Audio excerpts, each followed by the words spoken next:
සාදු 2022 වසරේ පළවෙනි මාසේ 16 වෙනිදා භාවනා වැඩසටහන අප ඉදිරියේ සිටින පින්නතුන් වගේම ඒ වගේම අන්තර්ජාලය ඔස්සේ සද්ධර්මයේ ශ්‍රවණය කරන සියලුම පින්නතුන් බොහෝම කරුණාවෙන් අපි සිහිපත් කරමින් හැම දිනාගේම දෙලෝ යහපත පිණිස යම් දහම් පදයක් වේද දහම් කරුණක් වේද ඒ දහම් කරුණ දේශනා කිරීමට අපි බලාපොරොත්තු වෙනවා. පින්තුනේ දහම දෙන්න පුළුවන් බුදුවරුන්ට කල්යාණ මිත්‍රයන් වහන්සේලාට. නමුත් ඒ ධර්මය ලබා ගන්න පුළුවන් කෙනෙක් බවටත් පත් වෙන්න ඕන තමන්. ධර්මය ලබා ගන්න කෙනා කියලා කියන්නේ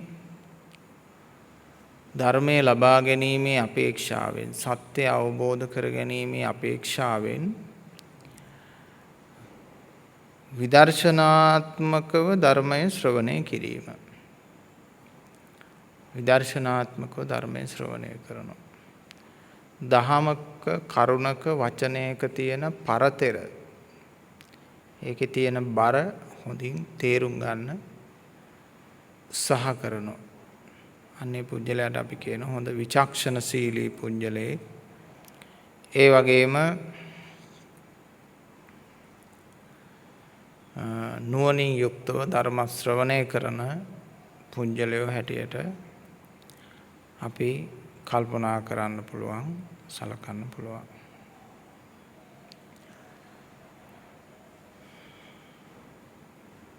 අපි වැඩි දුර යන්නේ නැතුව හඳුනගමු වර්තමානය. වර්තමානය හඳුනගමු.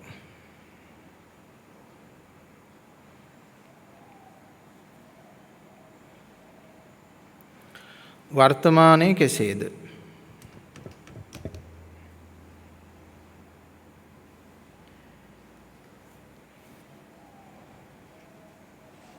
වර්තමානයේත් ඔබ සිටිනවා. මම සිටිනවා.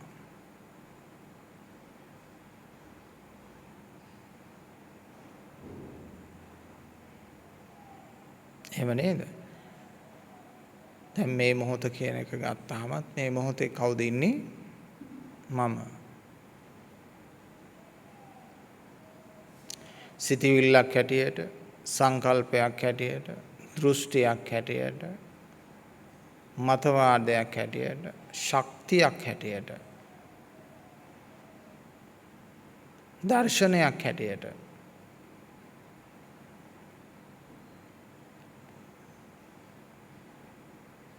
මම දර්ශනය. දැන් තියෙනනේ ලෝකේ අහවල් පුජ්‍යලයාගේ දර්ශනය, අහවල් පුජ්‍යලයාගේ දර්ශනය කියලා. ඒ වගේම පින්නතුනේ හැම මිනිස්සෙකුටම දර්ශනයක් තියෙනවා. අපි අනුන්ගේ දර්ශන කියව හිටියට තමන්ගේ දර්ශනය බලාගත්තේ නෑනේ. තමන්ටත් දර්ශනයක් තියෙනවා. ඒකට කියන්නේ මොකද්ද? මම දර්ශනය. නැත්තම් මගේ දර්ශනය. මගේ දර්ශන කාටද නැත්තේ? පුහුදුන් භාවයකින් සිටින ලෝක සත්වයෝ සියලු දෙනාටම මොනවා හරි තමන්ට ආවේනික වූ ආගමික දර්ශනයක් තියෙනවා. ජාතික, වාර්ගික, දේශපාලන දර්ශනයක් තියෙනවා. ඒ මිනිස්සයා හිතනවා මං හිතන විදිය තමයි හරි කියලා. මම කල්පනා කරන විදිය තමයි හරි. ඒකනේ මේ ලෝකේ වෙලා තියෙන්නේ. තමන්ට කැමති විදියට ලෝකේ තමන් හිතන සංකල්පයේ දර්ශනයකින් ලෝකයක් හදන්න තමයි බලාපොරොත්තුව. ජීවිතෙත් එහෙමයි. තමන්ගේ දර්ශනය හරි කියලා අල්ලගත්ත කෙනා ඒ දර්ශනය අනිත් අය ලව පතුරවන්න. එහෙම නැත්නම් ඒ අනසකට යටත් කර ගන්න ආදිය බලන ස්වභාවයක් අපිට ලෝකේ දක්නට ලැබෙනවා. ඒක තමයි දර්ශනයක් පුජ්‍යලයකට ආවහම ඒ දර්ශනය හරි කියලා එළඹ ගත්තාම කරන දේ. ඒක gedara තුල එහෙම නැත්නම් ආයතනය තුල සමාජය තුල පතුරවන්න බලන. මොකද තමන්ගේ දර්ශනය මගේ දර්ශනය.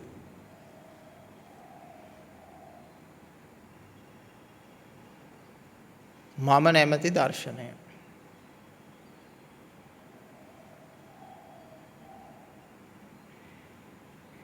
ඔහු තාමත් දර්ශනයක් තියෙනවා නම් ඔහු තවමත් කාලය ඉක්මවුවකු නොවේ. ජාති ජරා ව්‍යාධි මරණ ඉක්මවුවකු නොවේ. භවය ඉක්මවුවකු නොවේ කියලා හඳුන ගන්න ඕන. මේ මොහොත තියෙන තාක් කල්ම පින්නතුනේ ඒ හැමදෙනාම කාලය ඉක්මවපු අය නොවේනේ. මේ මොහොත තියෙනවා නම් ඔවුන් කාලය ඉක්මවල නැහැ.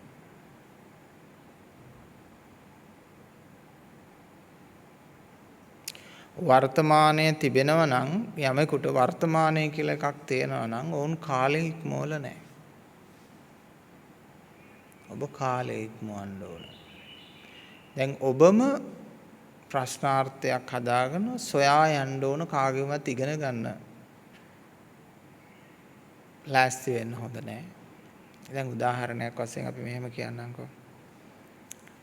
මැණික් කරුවෙක් ළඟට ගියාම මිනිස්සයා මැණික් පෙන්නයි එක එක.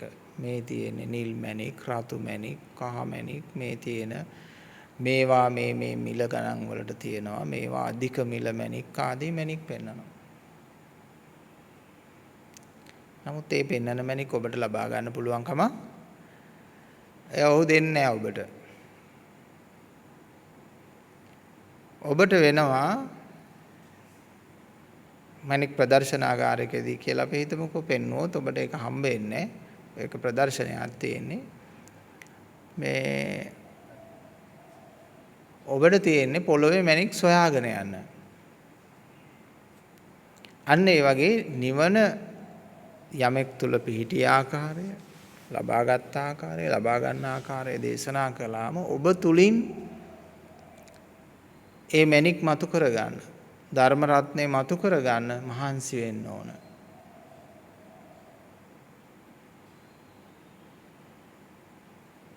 මතකය වැඩක් නැහැ. දැනුම වැඩක් නැහැ.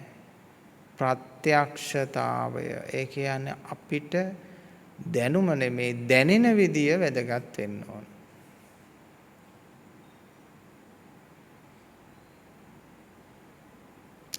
තේරුම් ගන්නවත් නොවේ.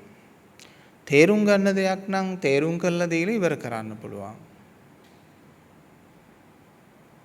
තේරුම් ගන්න දෙයක් නම් බුදුරජාණන් වහන්සේගේ ධර්මයේ ඒක කෙනෙකුට තේරුම් කරලා ඉවර කරන්න පුළුවන්. මොකද පොත් කීපයක් ලියලා දේශනා පාඨමාලාවක් කරලා මෙච්චර පන්ති මාලාවකින් මේක අවසන් කරන්න පුළුවන් කියලා දැනුවත් කරලා ඉවර කරන්න පුළුවන්.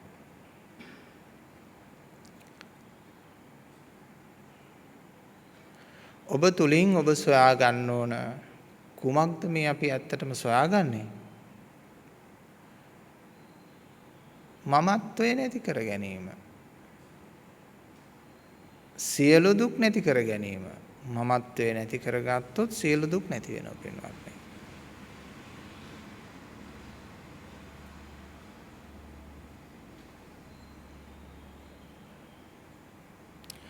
මමත්වේ නැති කර ගැනීම, සියලු දුක් නැති කර ගැනීම, භව නිරෝධය කිරීම, එහෙම නැත්නම් නිර්වාණයටපත් වීම,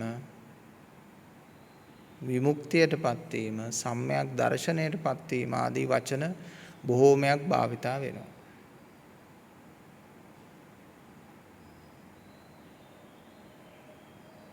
කෙටියෙන් කතා කළොත් තමන්ගේ ප්‍රශ්න ටික අවසන් කර ගැනීම, ආවර වීම.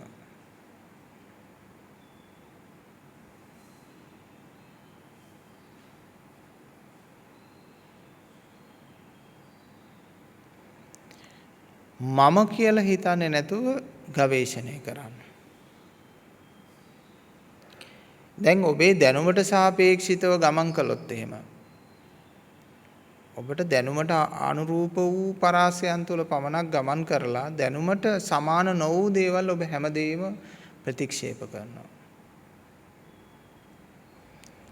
විශ්ව ගවේෂකයෙක් දැනුමට අනුරූප වූ ස්වරූපයකින් නෙමෙයි ගවේෂණය කරන්නේ විවෘත ගවේෂණයක් තියෙන්නේ. එහෙමනම් එන දේ, දකින දේ, වෙනස් වෙන දේ වෙනස් වෙන විදියට එයා තේරුම් ගනිමින් වෙනස් කරමින් යනවා.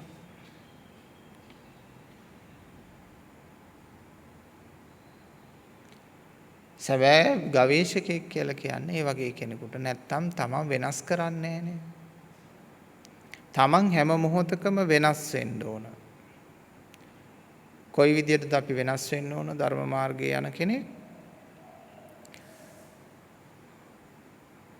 දුක දුරු වෙන විදියට, සැනසීම ලැබෙන විදියට, සහනය ලැබෙන විදියට, බන්ධන වලින් නිදහස් වෙන විදියට අපි වෙනස් වෙන්න ඕන. ඉතින් සමහර උදවිය හිතනවා මේ බන්ධන තියාගෙන ඉන්න ඕන කියලා. දරුවන්ට තියෙන බන්ධනේ, ස්වාමියාට බිරිඳට තියෙන බන්ධනේ, තමාට තියෙන බන්ධනේ. මේ බන්ධන තබා ගැනීමෙන් තමයි මේ බන්ධන රැකෙන්නේ කියලා ගොඩාක් දෙනෙක් විශ්වාස කරනවා. මේ බන්ධනේ හිතේ නැති වුණොත් මේව නැති වෙලා යාවි, විනාශ වෙලා යයි කියලා හිතනවා. බැඳීම් හොඳ දෙයක් හැටියට කල්පනා කරනවා.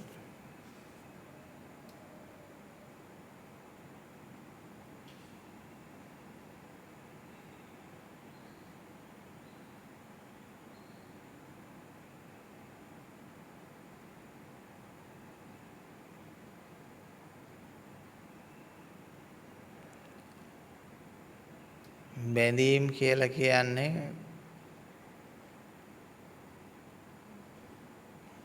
හොඳ දෙයක්වත් නරක දෙයක්වත් නෙමෙයි. ඒක එක්තරා මානව ස්වභාවයක්. ඒක අපි තේරුම් කරගන්න ඕන. ඒක මානව ස්වභාවයක්, මානව ලක්ෂණයක්. වැලක් ඉහළට නැගෙන්න දරයිපලක් තිබුණාම ඒ දරයිපොලේ වේලිලා ඉහළට නැග යනවා. ඒකත් බැඳීමක් නේ. එයා බැඳිලානේ යන්නේ.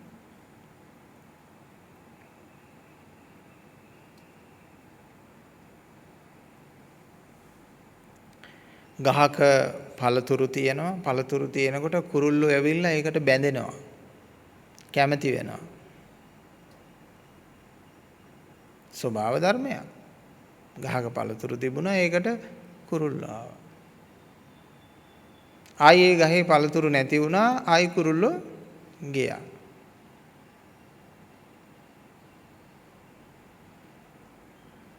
දෙකම ස්වභාවිකයි.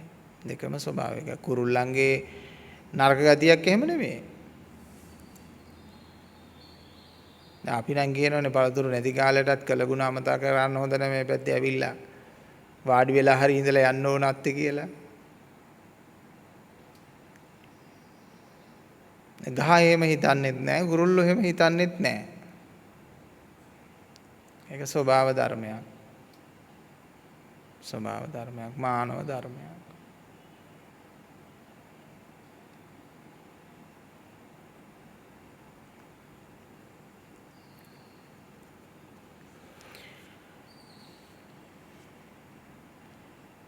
බැඳීම් තියාගත්තොත් ඒ හැම බැඳීමකම තියෙන පීඩාකාරී බව, දුක් වේදනා සහිත බව විඳින්නට සිද්ධ වෙනවාමයි. පේමතෝ ජායති සෝකෝ, රතියා ජායති සෝකෝ, තණ්හාය ජායති සෝකෝ කියලා කතා කරන්නේ. මේ මනසකට බැඳිලා තියෙන තමන් යම්කිසි සංකල්පයකට බැඳිලා තියෙන. හැබැයි මේ බැඳීම හොඳයි කියලා හිතන් ඉන්නවා. හැබැයි ඒක ඇත්ත දකින්න නැතුව, මල්ල ලිහලා බලන්න නැතුව කර තියාගෙන යන මල්ලක් වගේ මනුස්සයන්ගේ බැඳීම. මොන බැඳීමක් හරි ඔය කර තියාගෙන යන ඔක්කොම බැඳීම් ටික මේ මල්ල ලිහලා බලන්න නැතුව කර තියන් යන මල්ලක් වගේ තියෙන්නේ. ඉතින් ඔය ඔක්කොම කතන්දර ටික මිනිස්සුන්ට තේරෙන්න පටන් ගන්නවා මරණාසන්න මොහොතේදී. එතකොට තේරිලා වැඩක් නැහැ.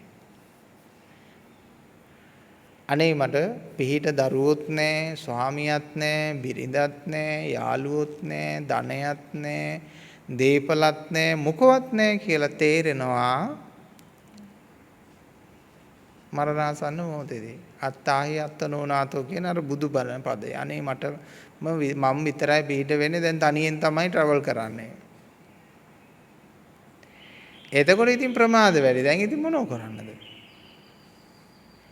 පිනතුනි මට එහෙම ප්‍රකාශ කරපු ගොඩක් අය ඉන්නවා.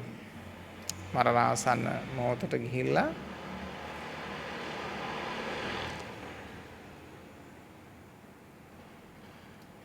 මරණාසන්න මොහොතට ගිහිල්ලා ප්‍රකාශ කරපු අය ඉන්නවා. දැන් පිනතුනි දැන් තේරෙනවනේ. මමත්වයේ තියෙන භයානකත්වය දැන් හොඳට තේරෙනවා. එහෙනම් අපි මේ මමත්වය ඉවත් කරන්න ඕන. ඉස්සෙල්ලා ඔබට උවමනාවක් ඇති වෙන්න ඕන ඒක ඉවත් කරන්න. එහෙම නැත්නම් අපිට බෑ වැඩේ කරන්න. දැන් ලොකු රෝගයක් තියෙනවා යම්කිසි ලෙඩෙකුට. ලෙඩාට උවමනාවක් තියෙන්න ඕනනේ ශල්‍ය කර්මය කරන්න. ඊට පස්සේ ශල්‍ය කර්මය කරන්න ආවට පස්සේ වෛද්‍යවරයාත් අස්සනකුත් ගන්නවා. ඊට අපි වග කියන්නේ මොනවා වුණත් කියලා. ඒක ජීවිත හානියක් සිද්ධ වෙන්නත් පුළුවන් මේකෙන්. ඔබ බේරෙන්නත් පුළුවන්. විවිධ හේතු වෙන්න පුළුවන්. හැබැයි අපි වගකීමක් බාර ගන්න නැහැ කියලා ඉරලා අස්සම් කරන්නත් ඕන.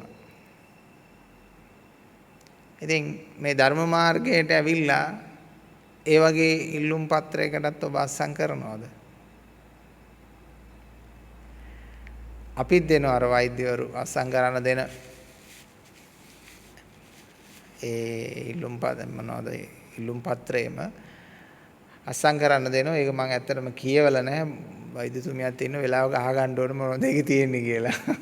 කොපියක් ගෙන්නගෙන බලන්න ඕනේ.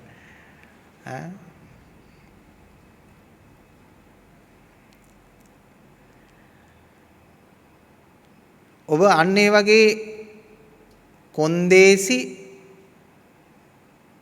රහිතව ඉදිරිපත් වෙන්නේ. කොන්දේසි රහිතව ඉදිරිපත් වෙනවා. ඒ වගේ ඉදිරිපත් වීමත් ඔබ ධර්ම ගවේෂණයට නිවන් අවබෝධයට තියෙන්නේ. ඔබ දිහාම ඔබ බලන්න. එහෙම නැත්තම් ඔබට ඒක හදාගන්න වෙනවා. ඒ කියන්නේ අර කොන්දේසි පත්‍රයට අස්සම් කරලා කොන්දේසි රහිත ඉදිරිපත් වීමක් වෙන්න වෙනවා.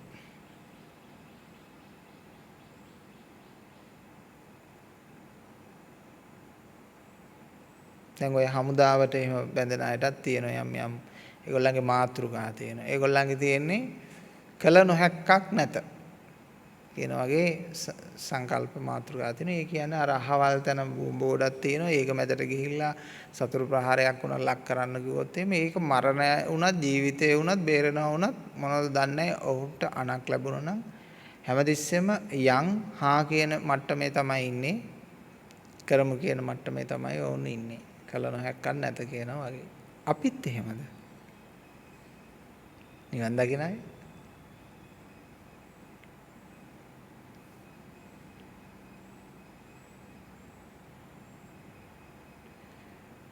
බුදුහාමුදුරුවෝ උපමා කරලා තියෙනවනේ මේ නිවන් දකින්න යන කෙනා බට ඇතෙක් වගේ කියලා. බට ඇතෙක් වගේ තියෙන යුද කඳවුරු අගල් ඔක්කොම විනාශ කරගෙන ඉස්සරහට යනවා කියලා නිර්භයව.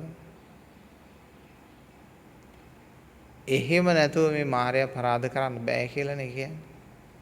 මායя කියන්නේ හරි ශක්තිමත් කෙනෙක්.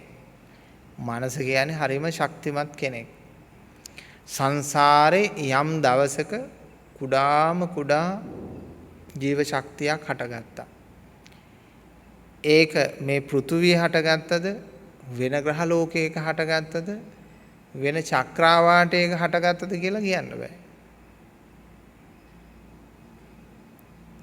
ඒ හටගත් එක අදත් එනවා. අදටත් තියෙනවා. ඒ හටගත් එක අදටත් තියෙනවා.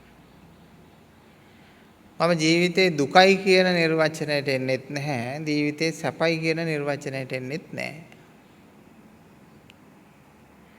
දුක විදියට හදාගත්තොත් ජීවිතේ දුකයි, සැප විදියට හදාගත්තොත් ජීවිතේ සැපයි. සැප දුක දෙකම අත්හැරලා හදාගත්තොත් එහෙමයි.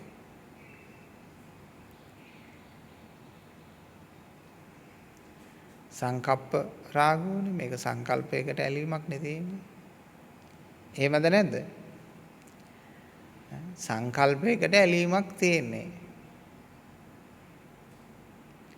දැන් මේ අපි හැම දෙනාගේම සංකල්ප ඇලීම එක හා සමානද? නෑනේ.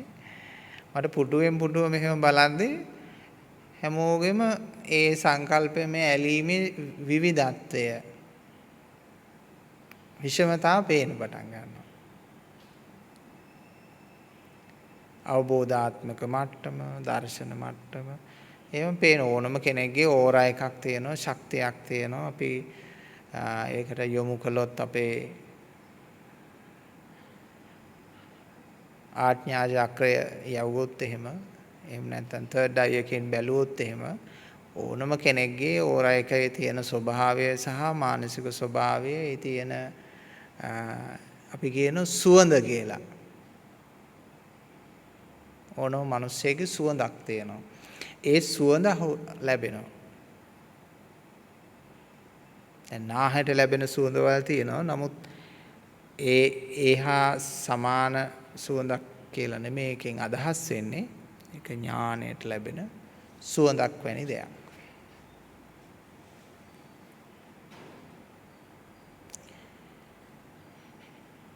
එක එක දුක් ප්‍රමාණයන් වලටපත් වෙලා සමහරලාට හිතනවා මේ දුක් ප්‍රමාණය තිබ්බට කමක් නැහැ කියලා හිතනවා.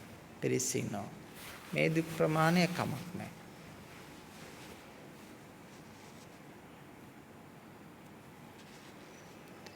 මේ දුක් ප්‍රමාණය විඳමින් ඉන්නවා. සංසාරේ මොන වගේ දුක් ප්‍රමාණයන් එයිද දන්නේ නැහැ. සංසාරේ කොතන ගහගෙන යයිද? මොන පාප මිත්‍රයෝ ළඟට යයිද? මොන වැරදි ආගමක උපදීද? දැන් මම වැරදි ආගමක ඉපදුනා නම් මේ බණ කියනවද? අනේ නෑ. ඒ ආගමේ කියලා දෙන්නේ මොනවද? ඒව කරනවා. ආයිත් විඳවන්න වෙනවා.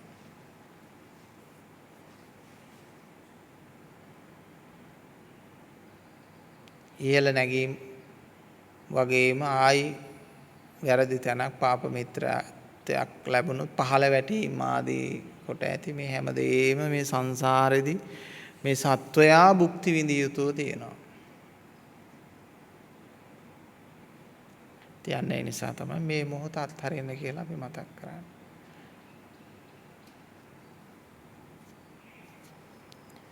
මේ මොහොත කියන එක මෙහෙම පහු වෙන්නේ නැති දෙයක්. තේරුණානේ? දැන් අපි ගහක් තිබුණොත් ගහ කියලා කිව්වොත් ගහ පහු වෙනවා. අපි එක කියලා කිව්වොත් එක පහු වෙනවා. දෙක කිව්වොත් දෙකත් පහු වෙලා යනවා. තුන පහු වෙලා යනවා. හතර පහු වෙලා යනවා. පහ පහු වෙලා යනවා. හය පහු වෙනවා. පැය 24ම පහු වෙවි යනවා. මේ මොහොත කියන එක පහු වෙනවද? අන්න හොඳම අවස්ථාව වෙනතුන ජීවිතේ තේරුම් ගන්න. මේ මොහොත පහු වෙන්නේ නැහැ. ඒකයි අපි මේ මොහොත කියන වචනය පාවිච්චි කරන්නේ. වර්තමානයේ පසු වෙන්නේ නැත. සමහර අය කියනවා මම වර්තමානයේ පසු වෙනවා කියලා භාෂාවෙන් කියන්න පුළුවන් විදියකට. නමුත් වර්තමානයේ පසු වෙන්නේ නැත. බලන්න මේ වචනේ තියෙන රස.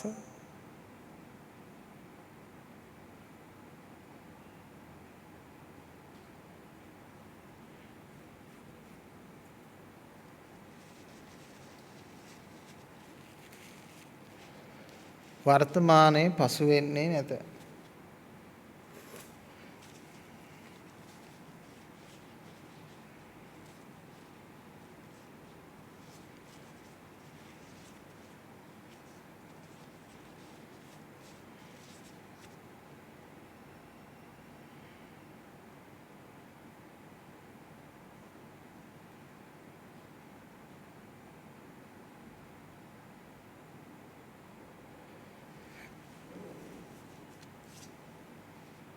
හැබැයි අපි මොකද කරන්න ඕන?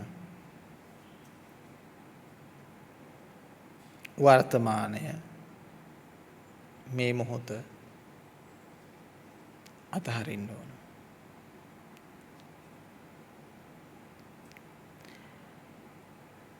කොහොමද අතහරින්නේ?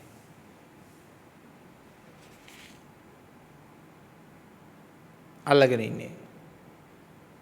බුරුල් කරන්න පොඩ පොඩ.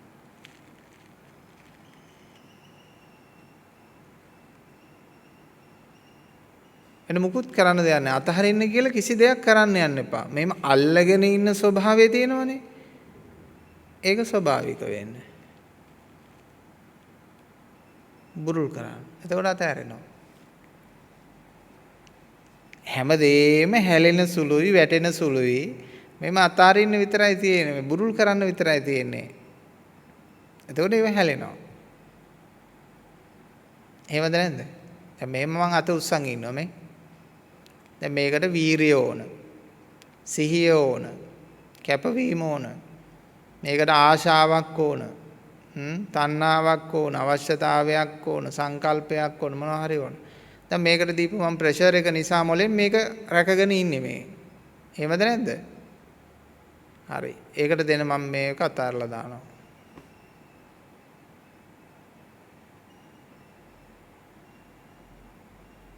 ඊට පස්සේ ඒක ස්වභාවිකව ගිහිල්ලා තව එකකට හේතු වෙන තැනක හරීම රිලැක්ස් වෙයි අත තියෙනවා.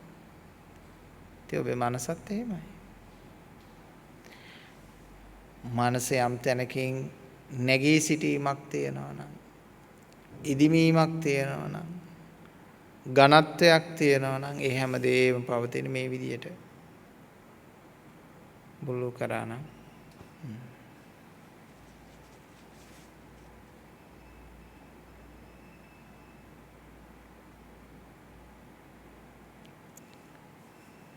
ඇත්තටම අපි පිට දේවල් අත්හරින්න කියලා ගොඩාක් බණ කිව්වට පිට දේවල් නෙමෙයි අත්හරින්න තියෙන මමත්වය. බුදුරජාණන් වහන්සේ මතක් කළානේ සංකිට්ඨේන පංච උපාදානස්කන්ධා දුක්ඛා. ආයි වෙන මුකුත් නැහැ. සංකිට්ඨේන පංච උපාදානස්කන්ධා දුක්ඛා.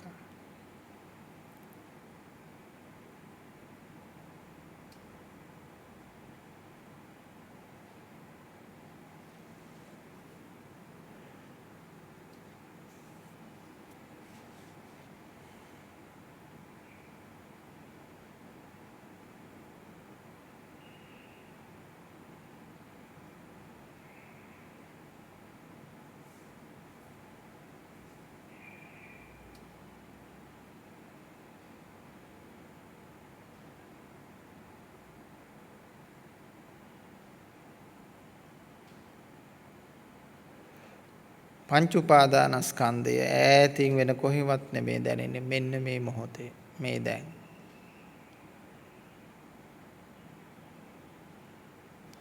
රූපයක් අල්ලගෙන ඉන්නවා නම් ඉන්නේ. වේදනාවක් අල්ලගෙන ඉන්නවා නම් අල්ලගෙන ඉන්නේ. සංඥාවක් අල්ලගෙන ඉන්නවා නම් ඒ අල්ලන් ඉන්නේ සංඥාවක්. සංකාරයක් අල්ලගෙන ඉන්නවා නම් අල්ලගෙන ඉන්නේ. විඥානයක් අල්ලගෙන ඉන්නවා නම් අල්ලගෙන ඉන්නේ. මේ එකක් අල්ලගෙන ඉන්න පුළුවන්ද අනිත් හතරක් නැතුව?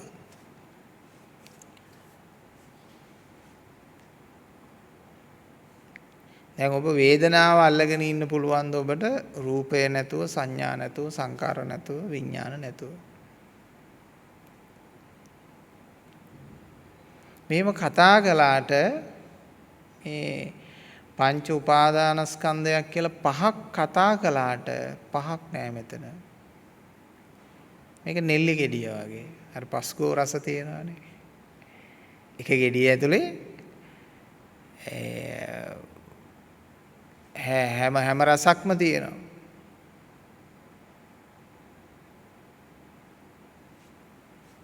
කැඹුරු රහක් තියෙනවා, තිත්ත රහක් තියෙනවා, කාට රහක් තියෙනවා, පැණි රහකුත් තියෙනවා. ඒ වගේ මේ පංච උපාදානස්කන්ධය කියලා කියන්නේ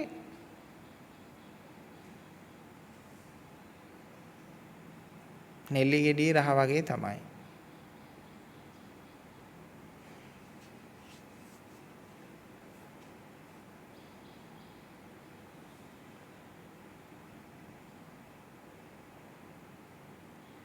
බෞද්ධ වචනවලට හරි ගෞරවයක් අපේ තියෙනවා. ඒවට බොහෝම බරපතල සංකල්පයක් තියෙනවා.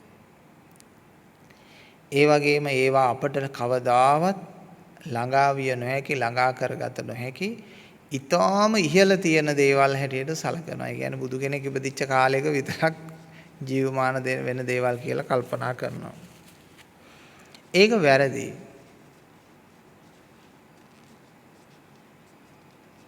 බුදුහාමුදුරන්ගේ ධර්මය අදත් ජීවමානයි. යම් කෙනෙක් සත්‍ය අවබෝධ කළාද ජීවමානයි.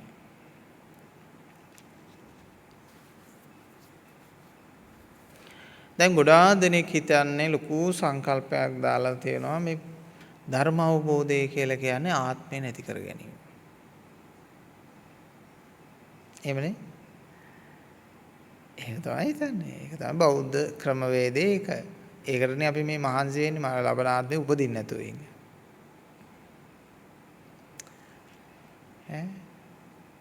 දැන් මට ඇත්තටම උපදේශයක් දෙන්න බෑ මේ ලබන ආත්මේ උපදින්න නැතුව ඉන්න නිවන් දකින්න කියලා.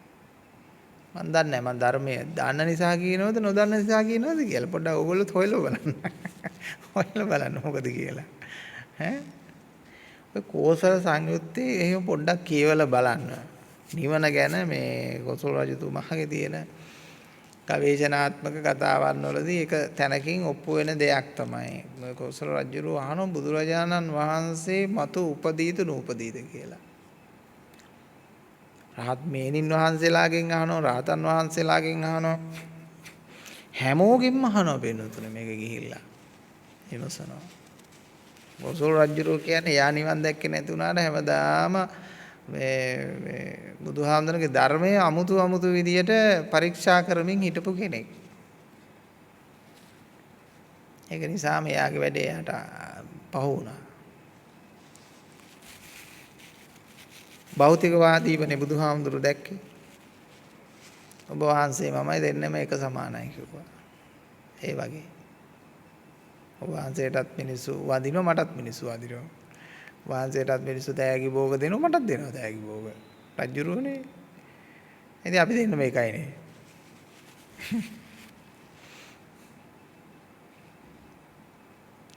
ඒ මතු පිටින් දැක්කේ. දැන් අපිවත් ආශ්‍රය කළාම කෙනෙක් ඕන්න ටික වෙලා කතා කරගෙන ඉඳන් බලලා ඉතින් අපි හාමුදුරු එකයිනේ එක වගේනේ මොනවද?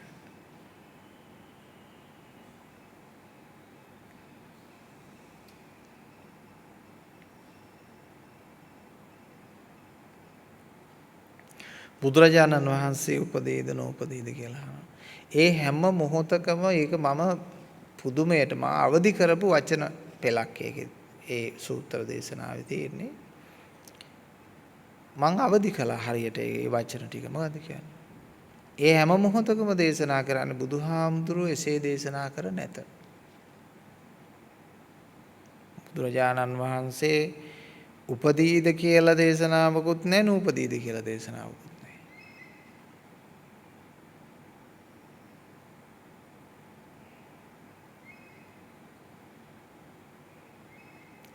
බුදුරජාණන් වහන්සේ විඥානේ භවයෙන් භවයට යනවා කියන කතන්දරයටත් විරුද්ධ වුණානේ. අර එක භික්ෂුවක් ඒක ප්‍රකාශ කළාම ඒකටත් මේ අර මුළු මහන කියන වාක්‍යයක් දේශනා කළා කියලා බණපොතේ තියෙනවා.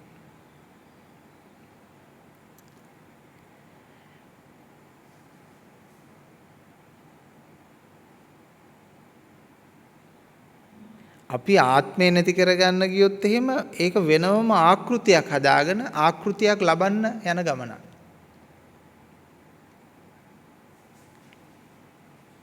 ලස්සන තැනක් ඕගොල්ලන්ගේ තියෙන මලකඩ ඔක්කොම හලා ගන්න පුළුවන් එතනින්.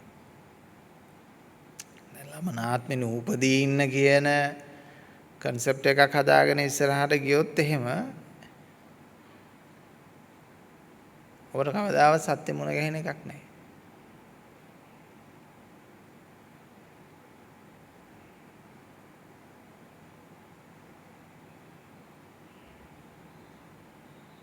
ආත්මය නැති කරගන්න එහෙනම් ඉස්සෙල්ලා ආත්මය පෙන්වන්න ඕන අපිට.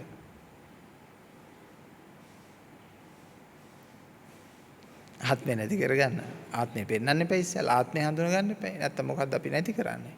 හොඳයි කියන්න ඔබගේ ආත්මය. ඔබගේ ආත්මය කෙස්ද? ඔබගේ ආත්මය හමද? මස්ද? ඇටද? ඇට මිදුළුද? දෙතිස් කුණපෙන් එකක්ද? හරි. එහෙමත් නැත්නම් මනසට එනවා. ඔබගේ ආත්මය අතීතයේද අනාගතයේද වර්තමානයේද? ඔබගේ ආත්මය රූපයේද වේදනාවද සංඥාවද සංකාරයේද? ඔබගේ ආත්මය ඉඩම්ද? ඔබගේ ආත්මය බිරිඳද ස්වාමියාද දරුවෝද කුමක්ද? අනේ ඊට පස්සේ කියනවා මේ එකක්වත් මගේ ආත්මය නෙමෙයි. ඒ ස්වභාව ධර්ම දේවල්. එතෙන්ට එන්න පුළුවන් කාටවත් නේද? ඒ ස්වභාව ධර්ම දේවල් ඒවා මගේ දේවල් නෙමෙයි. ඊට පස්සේ ආත්මය නැති කරගන්න කතාවකුත් කතා කරනවා.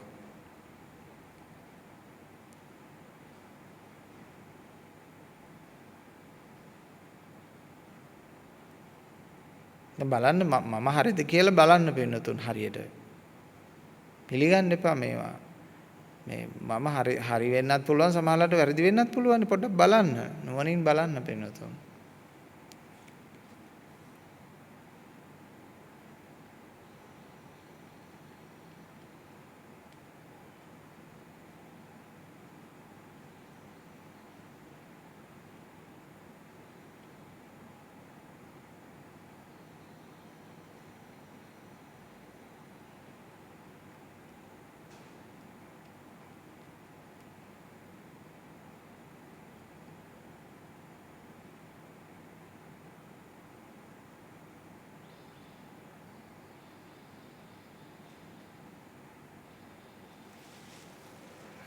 හරි පුදුමයි නේද වෙනතුනේ අපිට අපේ මොලේ තියෙන එක ආකෘති වල හිරවීම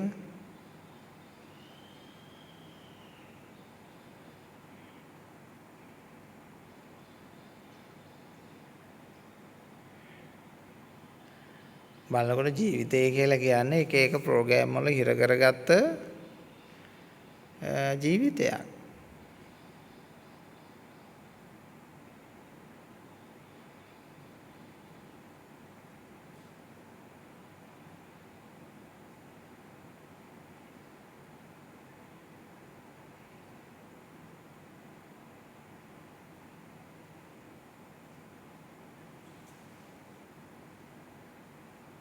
ඒ එකක්වත් ඇතුලේ ඇත්තක් තිබුණේ නැහැ. ඒක නිසානේ මේ උපමා කළේ පින්නතුනේ රහතන් වහන්සේලා නිකම් මේ සිත අපේ මේ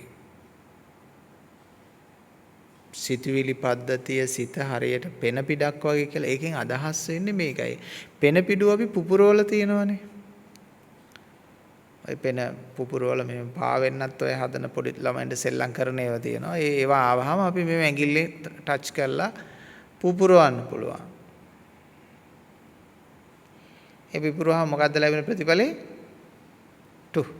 මුකුත් නැහැ. ටුක් ගාලා යන මුකුත් නැහැ.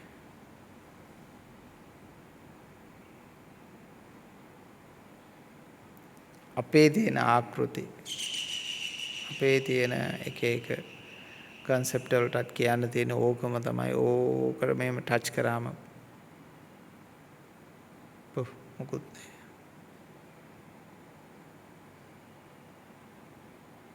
මේ මිනිස්සයා කියන එකත් ඔච්චරයි. මේ පෘථුවියේ මේ අපි කීවෙනි පරම්පරාවද?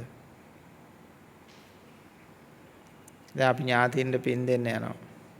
අම්මා ඒ අම්මගේ අම්මා ඊළඟට ඒ අම්මගේ අම්මා ඊළඟට ඒ අම්මගෙත් අම්මා තාත්තා තාත්තගේ තාත්තා සීයා කිත්තා කිරිකිත්තා ඕම යනවා. පරම්පරා කීවෙනෙක් කියලාද මේ?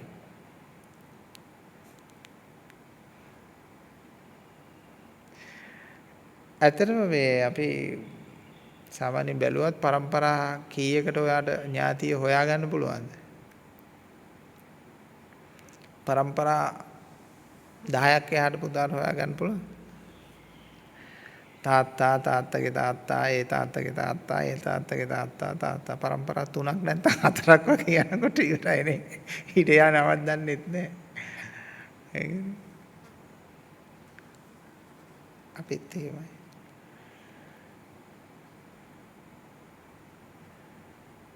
තාත්තගේ තාත්තා දන්නව එතනින් එහාට දන්නේ නැද්ද කොහෙද? කවුරුත් එහෙම නේද? එතකොට හැමෝටම තාත්තා කෙනෙක් හිටියා. එහෙනම් බුදුහාමුදුරන්ගේ බණ අහපු තාත්තලා ඉන්නවා. ඥාති බණ අහලා තියෙනවා. අපේ ඥාති මීට પરම්පරා 30කට කලින් බුදුහාමුදුරන්ගේ බණ අහපු ඥාතින් ඉන්නවා. බුදුහාමුදුර ඇහෙන් දැකපු උදවිය ඉන්නවා. ජීවමානව ඉන්න කාලේ මෙහෙම ඉන්නවයි කියලා ආරංචි ආපු අය ඉන්නවා.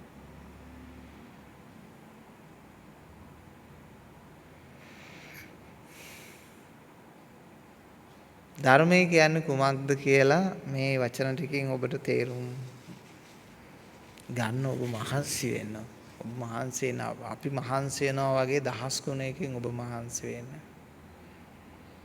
අපි දේශනා කරන්න මහන්සි වෙනවනේ පොඩි ප්‍රමාණයක්. ඒක දහස් ගුණයකින් ඔබ වැඩි කරන්න ඕන.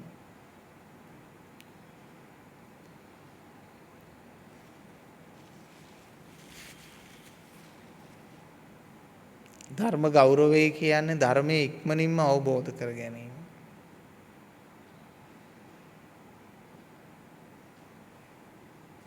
ගුරුවරයා වෙහෙසටපත් නොකර සත්‍ය අවබෝධ කර ගැනීම.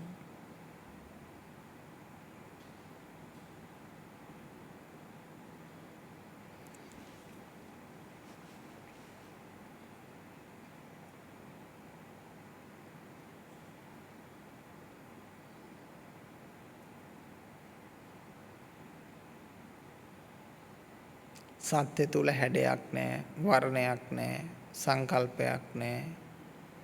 පිහිටා ඉන්න තැනක් නැහැ.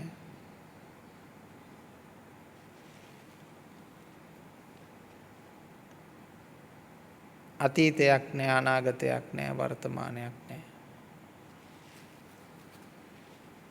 සත්‍ය තුල ධර්මය තුල නේද?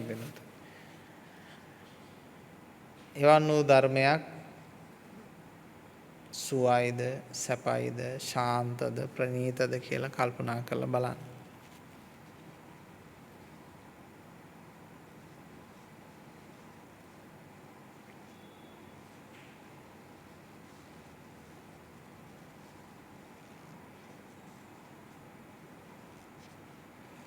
මේකත් අපි හදාගන්න සංකල්පයක්. ඒක හරි වැදගත්. කෙනෙක් කියන්න පුළුවන් හාමුදුරුවෝ ඕකත් සංකල්පයක්. ඒක හොඳට බලන්න ඕන. ඔබ තුල මේක සංකල්පයක් වුණොත් මේක සංකල්පයක්. ඔබ මේක සංකල්ප සියල්ල නැති කර ගැනීම සඳහා භාවිතා කළොත් අන්න එවිට ඒක සංකල්ප නිරෝධයක්. ඕනම දෙයක් වාචිකව දේශනාත්මකව ගලා යන්නේ සංකල්ප ස්වરૂපයකින්. එබැවින් වචනේ ඉක්මවාලු සුවිශේෂී ඥාන ප්‍රභාවයකින් ධර්මයේ සම්මර්ෂණය කරන්නේ නම් පමණක් සංකල්ප ඉක්මවිය හැකියි.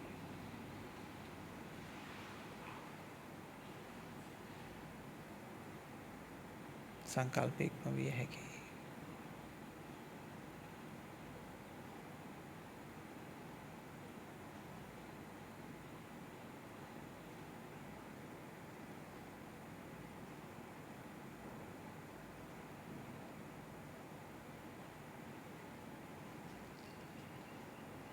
ඔබ හොඳට බලන්න ස්වාමීන් වහන්සේ අරගෙන ගිහිල්ලා ඔබ කොහේ හරි මුළු ගැන්නුවද? මුළු ගන්වනවා කියන්නේ හිර කරනවද? බන්ධනවද? උපාදානය කරනවද? හොඳට බලන්න.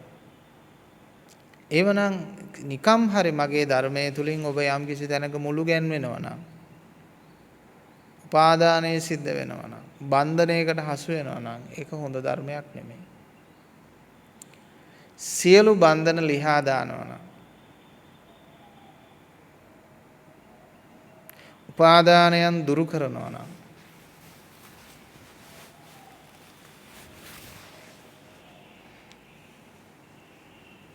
දෘෂ්ටිගත කරන්නේ නැත්තම් ඒක තමයි වැදගත්. ඒක තමයි හරි ධර්මය. ඔබට ආගමික දේශනයකට ගියා නම් එහෙම ඔබට මොකද වෙන්නේ? ඔබ දෘෂ්ටි වලින් පුරවනවා කියන්නේ හොඳට මේ දෙයියා විශ්වාස කරන්න, මේක විශ්වාස කරන්න, මේක යදින්න, මේක ඉල්ලන්න. අනේ පව් නේද?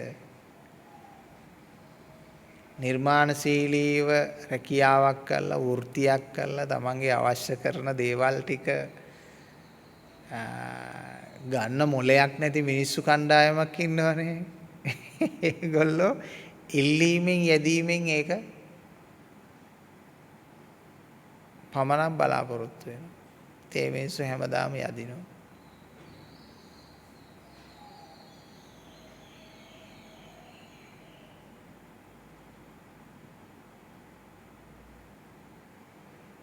දැන් නිවන යැදීමෙන් බලාපොරොත්තු වෙන්න පුළුවන් දෙයක්ද? ප්‍රාර්ථනාවෙන් ඉෂ්ට කරගන්න පුළුවන් දෙයක්ද? විදර්ශනාවෙන් ඉෂ්ට කරගන්න පුළුවන් දෙයක්ද?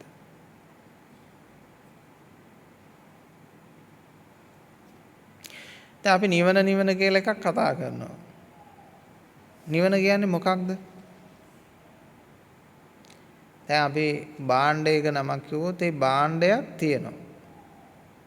වටාපත තියෙනවා. පාත්‍රය තියෙනවා. සීනුව තියෙනවා. දුරකථනයම තිබුණොත් ඔහොම භාණ්ඩයක් තියෙනවා, හැඩයක් තියෙනවා, ස්වරූපයක් තියෙනවා, වටිනාකමක් තියෙනවා. නිවන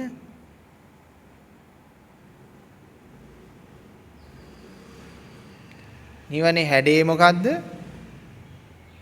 වර්ණය මොකද්ද? වටිනාකම මොකක්ද?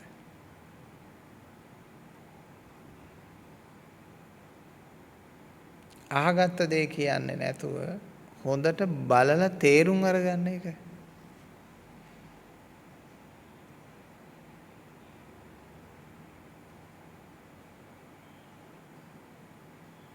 නැවත නූපදී ඉන්නවා. ඔන්න ඕක තමයි ලාංකිකයෝ නම් මතක් කරන වචනය. මොකද්ද?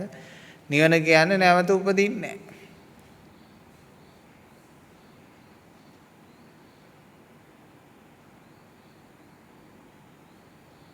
ඔයත්තන්ට නූපදී ඉන්නද අවශ්‍ය කරන්නේ? නූපදී ඉන්න අවශ්‍ය කරපු මිනිස්සු බුදුහාමුදුරු බුදු වෙන්න කලින් ගොඩාක් හිටියා. ඒ වෙනුවෙන් ගොඩක් වැඩ කළා. ඉපදීම තමයි දුක කියලා. බුදුහාමුදුරු බුදු වෙලා පෙන්නවා විභව තණ්හා. ලබනාත්මේ එපයි කියලා හිතන, භවයක් එපයි කියලා හිතන තණ්හාවකුත් තියෙනවා. මේ තණ්හාව නිසා සත්‍ය අවබෝධ වෙන්නේ නැහැ කියලා.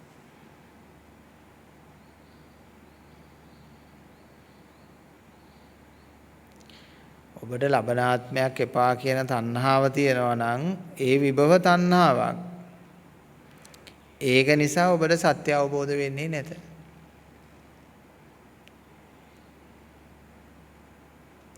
නැවත උප්පත්ති භාවයක් විශ්වාස කරගෙන මෙතනින් ස්වර්ගය විශ්වාස කරන අය ඉන්නවා. පින්පව් අනුව ඉහළ පාල යනවායි කියලා විශ්වාස කරන අය ඉන්නවා. මෙතනින් පස්සේ අනිවාර්යෙන් අපි ස්වර්ගයේ උපදින්නේ කියලා ඔළුවට දාපු කට්ටිය ඉන්නවා.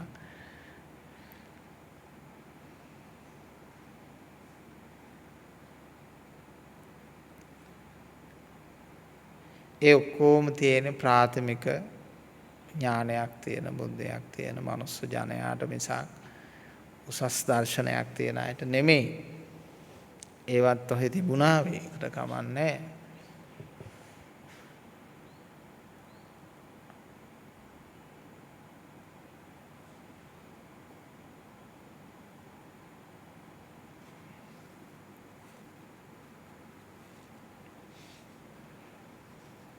අපි කොහොම හරි පින්නතුනේ බොහොම අමාරුවෙන් සංකල්පයක් තුල ජීවත් වෙනවනේ. ඒක ලොකු දෙයක්. සංකල්පයක් අපි ඇති කරගත්ත. දැන් නම කියන්නේ සංකල්පයක්නේ. නම කියන්නේ සංකල්පයක්. ඒ නමට අන්තර්ගත සියල්ල. ඒකත් හරි වැදගත් දෙයක්. නමත් එක්ක තමයි ඔක්කොම තියෙන්නේ. නම පිරිසිදු වෙනවා, නම ප්‍රසිද්ධ වෙනවා, නම කැත වෙනවා. හරි ෂෝකේ. නම කියන්නේ ඒක පොඩි පහේ දෙයක් නෙමෙයි. මේක ලොකු දෙයක්. බලනකොට සියල්ල කොණ්ඩඤ්ඤ නාමං අහෝසි කියන වචනයක් මතක් කරනකොට මම හිතන්නේ එතනින් සියල්ල අහෝසි වුණා කියන වගේ දෙයක් තමයි කියවෙන්නේ. දැන් බලන්න ඔබේ නම ඔබ තියාගෙන හිටියොත් ඔක කැත වෙනවා. නම තියාගෙන හිටියොත් නම කැත වෙනවා. කැත කරනවා අය. බුදුහාමුදුරන්ටවත් නමක් තියාගෙන ඉන්න දෙන්නේ නැහැ. ඒ ලෝකෙ හැටියට. නම කැත වෙනවා, කැත කරනවා. ඉතින් කැත වෙන දෙයක්, සිදුරු වෙන දෙයක්, කැඩෙන දෙයක්, බිඳෙන දෙයක් දැන් ඉතින් මේ ලොකුවට අපි නමක් රැකගෙන හිටියට අපි પરම්පරා 3කින් එහා තාත්තා අම්මා දන්නේ නැත්තම් પરම්පරා 4කින් එහා තාත්තා අම්මා දන්නේ නැත්තම් කෝ ඒගොල්ලන්ට නමක් තිබ්බනේ. ඔය වැරදි නිර්වචනයක් කළා මොකද්ද? නම දිරන්නේ නැහැ.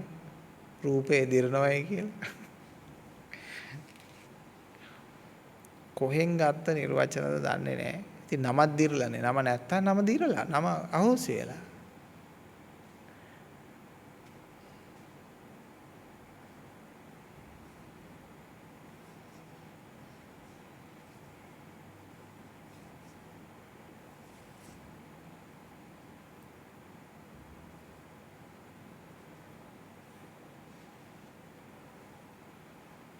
මුලින්ම තේරුම් කරගන්න ඕන නම දිරන්නේ නැහැ නෙමෙයි. නමක් කියලා එකක් නැහැ. නමක් කියලා එකක් තියෙන සංකල්පයක්. ඒක යම් වාක් මාලාවක්, ධ්වනියක්. ධ්වනිනේ තියෙන්නේ. භාෂාවක් කියලා කියන්නේ ධ්වනිය. ධ්වනිය. දැන් මේ ධ්වනිය කියන එක දැන් අපි හිතමු වෙනත් භාෂාවක මෙතන ඉන්නෝ චයිනීස් පුජ්‍යලයක එහෙම නැත්නම් තායිලන්තයේ යුරෝප රටක හරි කොහේ හරි මිනිස්සෙක් මෙතන තව ඉන්නවා එයා දන්නේ මේ ධ්වනි කියන වචනයක් පාවිච්චි කරනවා එවනද ධ්වනි මොකද්ද ධ්වනි කියන්නේ එයා දන්නේ අපි දන්නවා ධ්වනියක් කිව්වම මෙතන වැඩ කරනවා ඒක දන්න විදියට තමයි ඉතින් ශබ්දය මෙතන බාර ගන්නවා ශබ්දය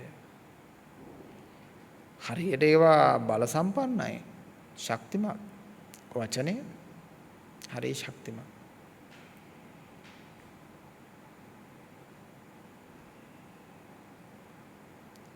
ඒවා ඔබට වඩා ගැඹුරින් ආත්මේ බාරගෙන ඉන්නේ. ඒ නිසා කියලා කෙනෙකුට තරහ ගස්සන්න පුළුවන්. තේරුණා නේද? දැන් ඔය හොඳම සේල්ස්මන්ලා තෝරනකොට ගියාම මේ සම්මුඛ පරීක්ෂණ වලට සමහර අය තමන්ගේ මේසෙ උඩ තියෙන මොකක් හරි එකක් පෑනක් හරි මොකක් හරි දීලා දැන් ඔය පෑන මට අලෙවි කරනවකෝ කියලා කියනවලු. ඒතකොට දක්ෂ සේල්ස්මන් කෙනෙක් හැටියට එයාව බඳව ගන්නේ ඇත්තටම මේ පෑන හරි ඒ තියෙන භාණ්ඩේ හරි මේ සිගරට් එකකින් බීලා ඉතුරු කොටසක් හරි වෙන්න පුළුවන්. ඒ කොටස කොහොම හරි අරයට ගන්න හිතෙන විදියට ප්‍රකාශනයක් කරොත් මෙයා තමයි සලකන්නේ මෙයා තමයි අපිට අවශ්‍යම මිනිස්සයා කියලා. ඒ කියන්නේ එයාට සිගරට් කොටයක් විකුණන්න පුළුවන් දක්ෂ මිනිස්සෙක් එයා. ඒ කියන්නේ මිනිස්සෙකුට කියලා ඒ මිනිස්සයාටම කියලා ඒ මිනිස්සයා ගුණාට අඳන්න පුළුවන්. මේ කියලා දැන් ඔබට මම මේ තරහ ගස්සන්න යන්නේ කියලා තරහ ගස්සන්න පුළුවන්. බැරිද?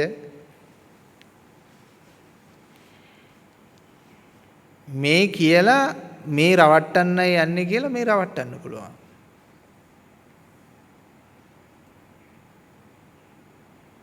ඇයි? ඔබ මන කියලා සංකල්පයක් හදාගෙන ඒ වචනවල බැඳිච්ච තරමට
නිර්වාණය වචන වලට ගේන්න බෑනේ. ඒක නිසා තමයි බුදුහාමුදුරේ දේශනා කරන්නේ මේ වචන වලින් කියවෙන්නේ අතේ තියෙන කොළ ටික වගේ. අර දේශනා කරේ මෙච්චරයි කියන එකේ මං තව වෙනත් පැත්තක් පෙන්වලා දෙන්නම්. එක පැත්තක් තමයි සදාකාලික ජීවි බුද්ධාන්තර කල්ප කෝටි ගාණක් දේශනා කළත් ධර්මයේ මිනිස්සු අවබෝධයටපත් වෙනතුරු ධර්මයේ අවසන් වෙන්නේ නැහැ. ධර්මය මනුස්සයාගේ ගැටලුව තියෙනවා නම් එතෙන්ට ධර්මය අවශ්‍යයි. තව පැත්තක් තමයි වාචිකව මේ ධ්වනියෙන් ඕනම භාෂාවකින් ප්‍රකාශනය කරන්න පුළුවන් ඒ පොඩි අතට මෙනෙලා ගත්ත කොළ ටික වගේ පොඩි කොටසක් විතරයි ඔබ දකින්න ඕන කොටස. ඔබ තේරුම් ගන්න ඕන කොටස මේ විශ්වය වගේ මේ කැලෑවල තියෙන ඔක්කොම කොළ වගේ දෙයක්. දැන් අපත් එහෙමනේ කරේ. අපත් අපිට කියා දුන්නු බණ ටිකක් ආයි කියනව නෙමෙයිනේ මේ හැමදාම. බොහෝම කොළ මිටක් වගේ ධර්මයක් අපිට ලැබෙනවා. ලැබුණාට පස්සේ අපි ඒකෙන් අපේ ඇස විවර කරගන්නවා. අපි සුවපත් වෙනවා. එයින් පස්සේ අපි අනන්ත විශ්වයක් ගැන ධර්මයක් ගැන කතා කරනවා. ආන්නේ වගේ පින්වත්නි.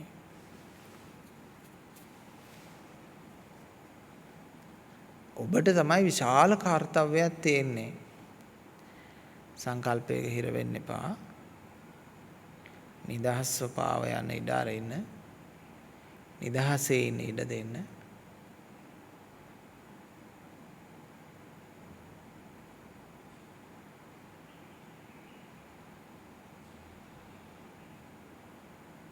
ඔළුව පටලවන්නත් එපා කොහේ හරි අරගෙන ගිහිල්ලා හිත පටලවන්නත් එපා. අන්න එහෙම ඉන්නකොට ඔබේ මෘදු වීම අර රළු වීම කියන මාර්ගයෙන් අයින් වෙලා මෘදු වෙන පැත්තට ඔබ වැඩ කරන්න පටන් ගන්නවා. ඒක කාලය දෙන්න ඕන ඒකට. බතක් තැම්බෙන්න කාලයක් දෙනවා වගේ මේ මනසක් හැදෙන්න කාලය දෙන්න ඕන. වතුර බේසමක් සංසුන් වෙන්න කාලය දෙන්න ඕන වගේ අපි මනසත් සංසුන් වෙන්න කාලය දෙන්න ඕන.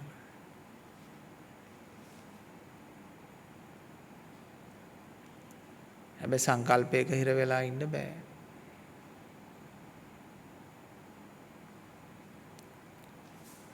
පින්නතුන්ට මම දේශනා කරන්නම් පැය 24න් රහත් වෙන මාර්ගය.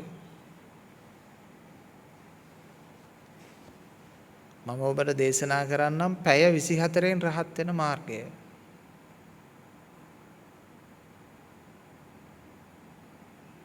පැය 24ක් 100%ක්ම ආර්ය ශ්‍රාංක මාර්ගයේ අඩු නැතුව පිළිපැදලා වාසය කරන්න.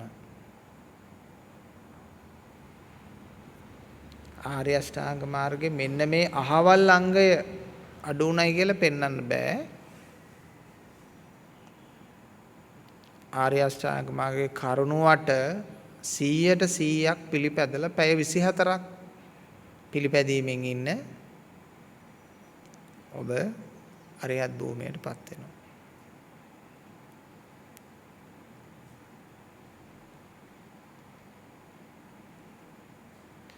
ආර්ය අෂ්ටාංග මාර්ගයේ පැය 24ක් අනුගමනය කරන්න පමණයි තිබෙන්නේ. පැය 24න් රහත් වෙන්න.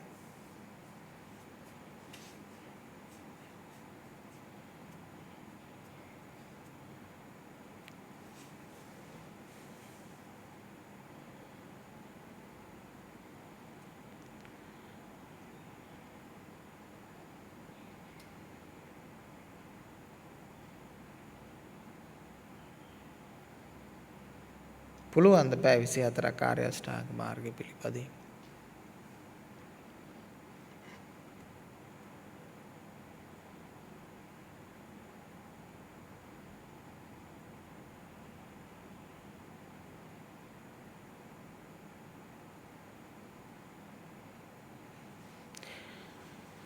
මේ අභියෝගය අතහැරලා දාන්න එපා පින්වතුනි. අපි බොහෝම දුර්ලභ ග්‍රහලෝකයක ඉපදිලා ඉන්නේ. මේ අනන්ත විශ්වයේ අනිත් ග්‍රහලෝක තියෙනවා. එක ග්‍රහලෝකයකවත් මෙන්න මේ වගේ ගහකොළ ඇලදොල ජීවීන් තාම හම්බ වෙලා නැහැ. නොයෙකුත් ජීවීන් ඉන්නවා සබාදහමත් එක්ක ජීවත් වෙනවා. නමුත් අපි විශේෂ ජීවියෝ කොටසක් කකුල් දෙකක් තියෙනවා. නැට්ට හැලිලා. ඔළුවේ කෙස් තියෙනවා. ඇහි බඹ තියෙනවා. ඇසිපිලියා තියෙනවා. දෙපැත්තේ කන් දෙකක් තියෙනවා. මූණ මැදින් කැවුමක් වගේ ඉස්සරහට ආපු මොකද්දෝ ගෙඩියක් තියෙනවා. නාහයක් තියෙනවා. අත් දෙකක් දෙපැත්තේ තියෙනවා. ඒකෙන් ගොඩක් වැඩ කරගන්න පුළුවන්. ඇඟිලි තියෙනවා. හොඳට පොළොවට බදලා ඇවිදින්න පුළුවන්. ඇඟිලි තියෙනවා යම් යම් වස්තුන් අල්ලන්න පුළුවන්. නියපොතු තියෙනවා යම් යම් දේවල් හාරන්න පුළුවන්.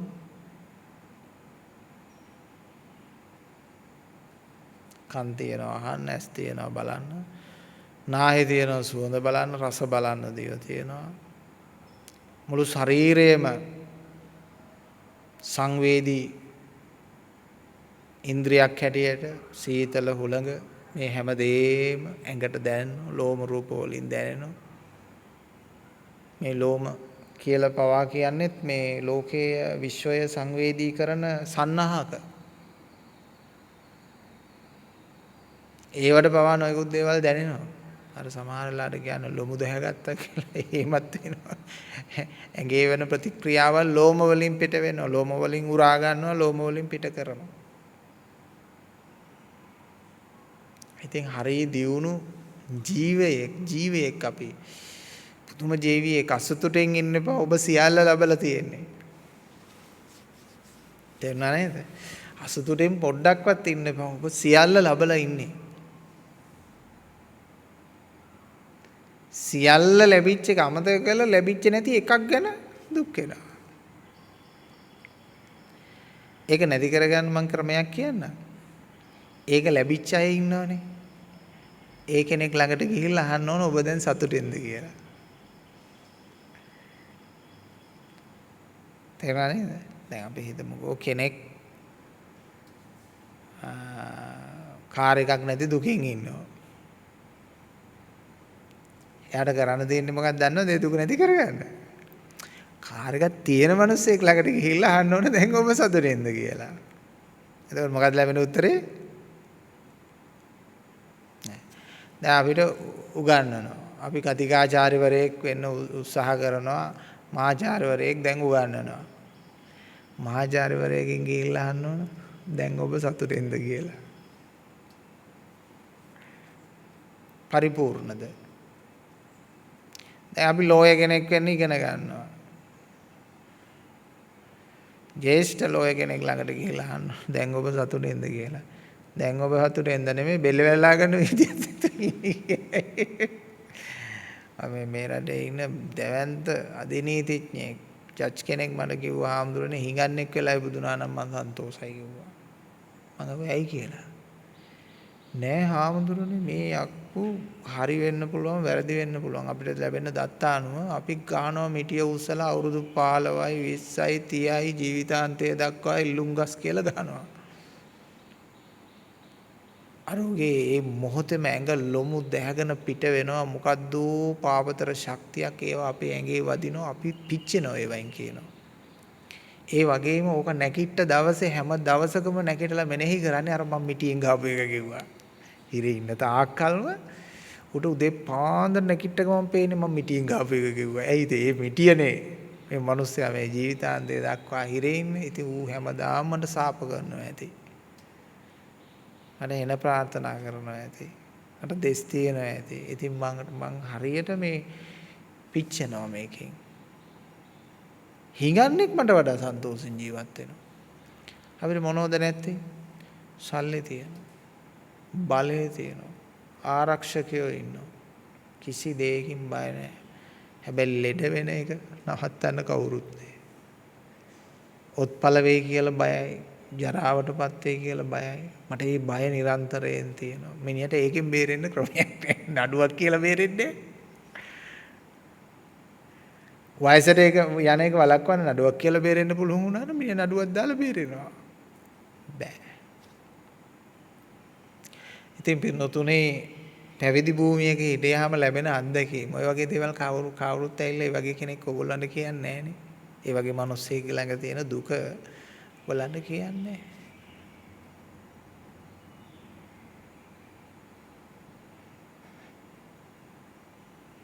ඇත්ත හිතලා තේරුම් ගත්තාම මෙතෙන් ලොකු සහනයක් ලැබෙනවා ජීවිතේ තේරුම් ගන්න. ලොකු සහනයක් ලැබෙනවා. මේ ඇත්ත කියන්නේ පින්නතුනි මෙච්චර ගැඹුරු ධර්මයක් කියනකොට හිතන්නේ ඕක කපටිකමට ඔය බොරු කියන්නේ. ඕක පිළිවදින්නේ නැහැ. කියලා හිතනව එනද ඕවා බන. නෑ පින්නතුනි මේවා අපි හිත ඇතුළෙන්ම කරපු දේවල්. මතු පිටින් මිනිස්සුත් එක්ක මිනිස්සු වගේ ජීවත් වුණාට ඈතින් ඉඳගෙන පොඩ්ඩක් යථාර්ථය පොඩ්ඩක් හොයලා බලපු කෙනෙක් මම දන්නේ ඒක සංසාර පුරුද්දෙන්. ඉතින් මෙච්චර දහමක් දේශනා කරනකොට ඒ දහම සත්‍යයක් කියලා බාර ගන්නටවත් බෑ. මොකද ඒ තරම් ක්වොලිටි එක වැඩි. ෂුවර් එකට මූ බොරුවක් නැති කරන්න කියලා හිතෙන්න පුළුවන්. මොකද ක්වොලිටි එක වැඩි වුණාම බෑ එකපාරට සාමාන්‍ය දුප්පත් මිනිස්සෙක් එකපාරට ගෙනල්ලා ලොකු රත්තරන් කුට්ටියක් දුන්නොත් එහෙම අපිට විශ්වාස කරන්නේ නැහැ නේ යාගේ. මේ මිනිස්සු මේ කොහෙද රත්තරන් කුට්ටියක්. ඒ වගේ දුප්පත්ම මිනිස්සුන්ට රත්තරන් කුට්ටියක් හම්බ වෙන්න බැරිද මං අහන්නේ. හොරගම් කරන්නේ නැතුව එයාගේ පොළව කනිද්දි එයාගේ කුඹුර හාද්දි ඒක අහුවෙන්න බැරිද? අර බුද්ධ කාලේ එහෙම මතු වුණා කියනවනේ ගොවියන්ට. රත්තරන් ඉදි මතු වෙලා තියෙනවා. රත්තරන් දාලා ගියපු ඒවා මතු වෙලා තියෙනවා. අර නිදාන වගේ රජුරුරු වලලාපු ඒවා හම් වෙලා තියෙනවා. ඒවා මතු වෙනවා. එතකොට ඒකේ ඉඩමේ අයිතිකාරයා යාට ඒක අයිති. හමු වෙන්න බැරිද? නමුත් අපි එකපාරට තිකැස්මක් ඇති වෙනවා. මෙච්චර මෙහාට කොයින්ද?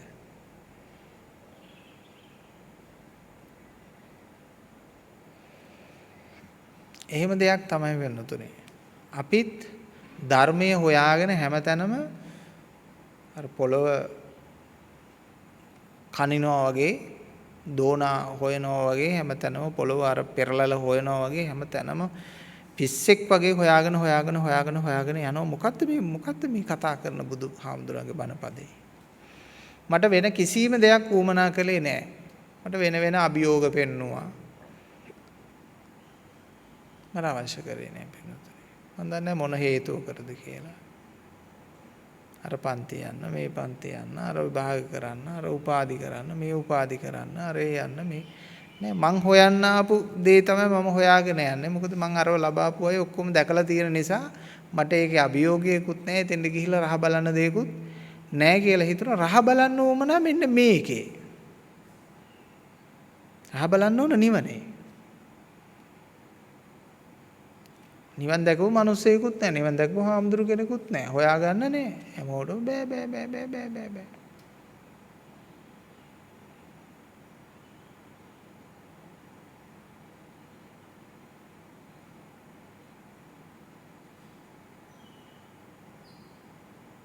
ඔබේ ජීවිතේට ඔබේ සංසාරයට වග කිය යුත්තේ ඔබමයි. ඔබට මතක තියාගන්න. ඔබේ සංසාරයට ඔබේ ජීවිතයට වග කිය යුත්තේ ඔබමයි. ඔබ පරිපූර්ණත්වයට පත් වෙන්න.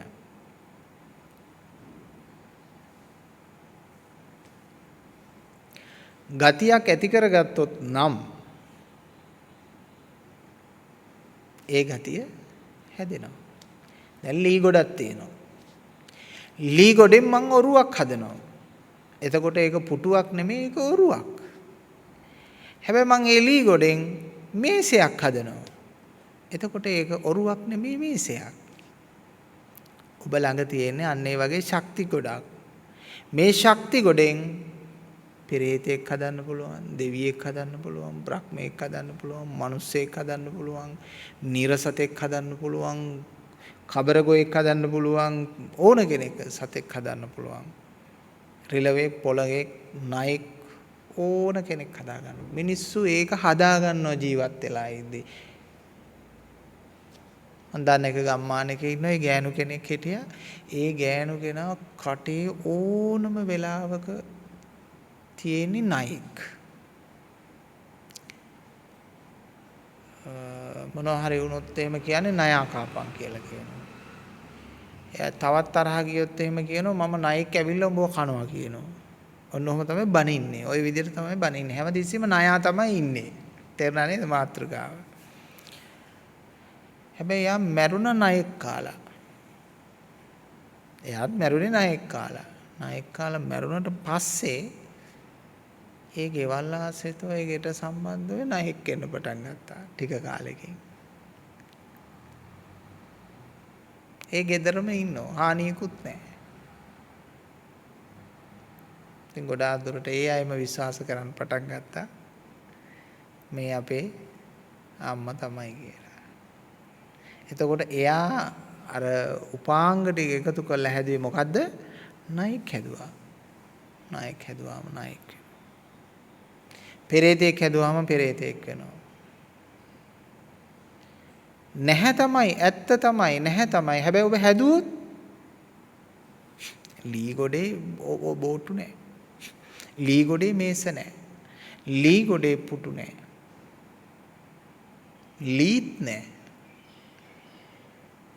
අලුත් නැහැ. මහා පෘථුවියත් අලුත් නැති වෙන්න මේක පිච්චිලා යනවා කියලා බුදුහාමුදුරුවෝ දේශනා කරාම ඒ දවසේ මම නම් හිතුවා මේ බොරු කියන්නේ බොරු. එහෙම දෙයක් වෙන්න බෑ. මේ මෙච්චර විශාල පෘථුවියක් මෙච්චර ලොකු ගල් ගෙඩි මේවා අලු වෙන්න පුළුවන්ද? දූවිලි වෙලා යන්න පුළුවන්ද? නෑ මානේ කපුරු පෙත්තක් පිච්චුවා වගේ මේක නැති වෙනවා. මොකද්ද? මේ මහා පෘථුවිය. කපුරු පෙත්තක් පිච්චුවා වගේ මෙහෙම අලු වෙලා නැති වෙලා යනවා. කපුරු පෙත්තක් පිච්චුවාම අලුත් ඉතුරු වෙන්නේ. අඟුරුත් නෑ මුකුත් නෑ. ඉතින් අන්න ඒ වගේ මේක නැති වෙලා යනවා. ඉතින් ඊට පස්සේ ඔය දැන් හොයාගෙන තියෙන්නේ මොකද්ද අර බ්ලැක් හෝල් කියලා එකක් තියෙනවා. ඕකට අහුවෙච්ච ගමන් සුස් ගාලා ගියා. අලුත් නෑ මුකුත් නෑ.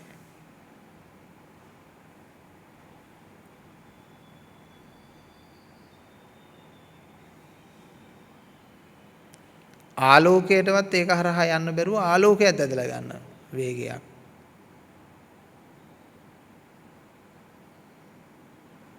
ආලෝක තරංගයකවත් යන්නේ නැති වේගයක් ඒවයි තියෙනවලු. එතකොට බලන්න අලුත් නැති වෙන තත්ත්වයක අපි ඉන්නේ. හැබැයි මේ අලු වලින් අපි හදනවා. මේ අලු ටික ශක්තිමත් කරලා ලී බවට පත් කරනවා. ලී පුටු මේස බවට පරිවර්තනය කරනවා. ඒ වගේ තමයි. එහෙනම් මොකක්ද තියෙන්නේ? හැදුවොත් හැදුවා.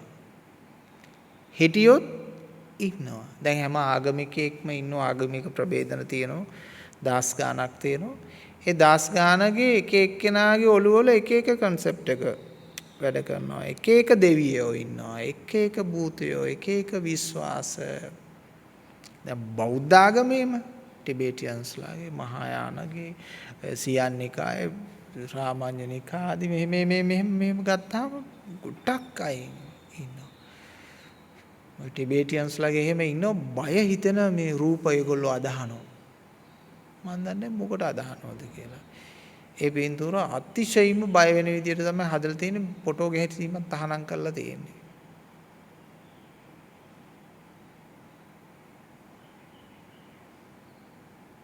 බුදුහාමුදුරුවෝ ඉන්නවා. මැද දෙපැත්තේ අර මිනි ඔලු අරව මේවා දරුණු සංකල්ප ඇතුළත් කරලා පින්තූර මේ ෆොටෝ ගහලා තියෙනවා.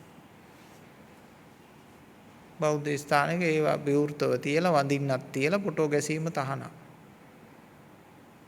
ඒවත් මිනිස්සුන්ගේ සංකල්ප දුර්වලතා.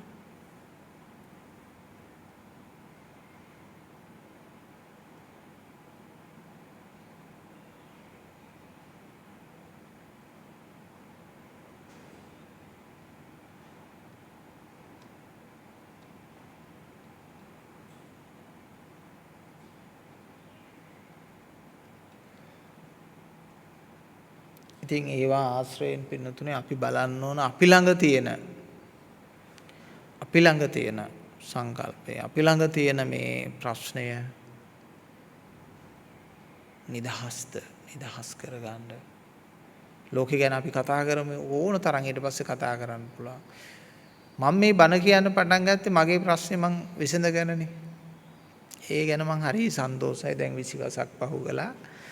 අවබෝධයෙන් 20 වසක්. ඒක හරිම සන්තෝෂයි.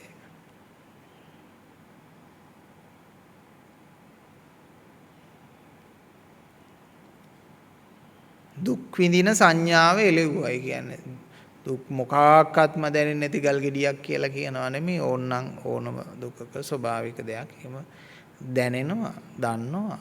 එහෙම මොකක්වත්ම නැති කෙනෙක් හැටියට නෙමෙයි. දැන් අපිට පාරේ යන අපේ නොවන වාහනයක් ඇක්සිඩන්ට් වෙලා තියෙනවා.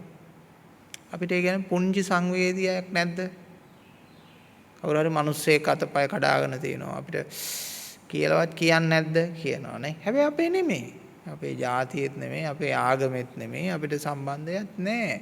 ඉතින් ඒ නිසා අපි හැමතිස්සෙම යම්කිසි සංවේගයක් ඇති වුණයි කියලා ඒක මම මගේ ආත්මය කොට ගත්තයි කියලා කියන්න බෑ.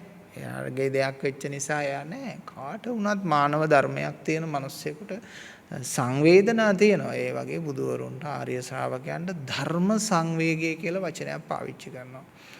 ඒ කියන්නේ අවබෝධාත්මකව මම මගේ ආත්මය කරගත්ත නිසා ඇති කරගන්න සංවේගයක් නෙමෙයි. අවබෝධාත්මක ධර්ම සංවේගයක්. දැන් බුදුහාමුදුරු සරියුත් හාමුදුරු නැති වුණාම සංවේගය පළ කරනවා. මොගලන් හාමුදුරු නැති වුණාම සංවේගය පළකම් කරනවා. මහා ප්‍රජාපති ගෝතමේ නැති වුණාම පසු ගමන් කරනවා. ඇයි ඒ තමයි ධර්ම සංවේගය. ඒ නිසා මේ ධර්ම අවබෝධය කියලා කියන්නේ මේ මොකක්වත් හිතප්පපුවක් නැති සංවේදනාවක් නැති කෙනෙක් බවට පත් වෙනවා කියන එක නෙමෙයි.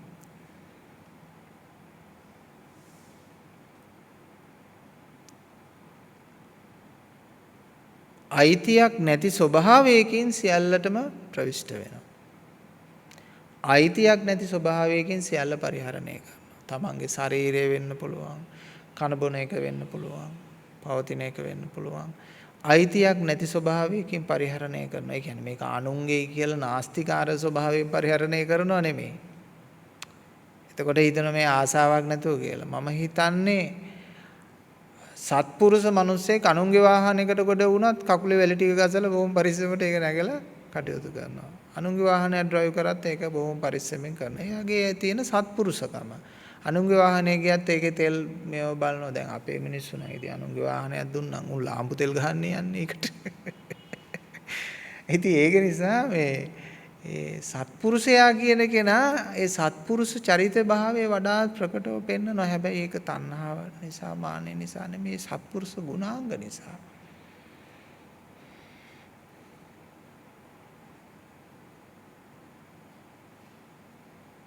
දැන් මේ කරුණා ටික ඔක්කොම ගත්තට පස්සේ මේ කරුණ පින්නතුන්ට පුළුවන් ද මම තියාගෙන ඔළුවේ හරි හිතේ හරි තියාගෙන ඉන්න.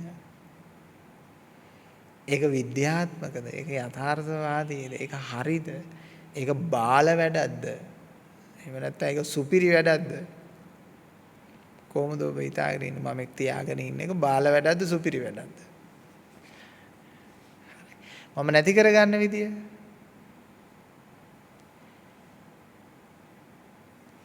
නැති කරගන්න විදියක් දැන් අවශ්‍යද සියල්ල පැහැදිලි කරලා දුන්නට පස්සේ. සියල්ල තියෙන ස්වභාවය ඔප්පු වුණාට පස්සේ මේක නැති කරගන්න විදියක් අවශ්‍යද?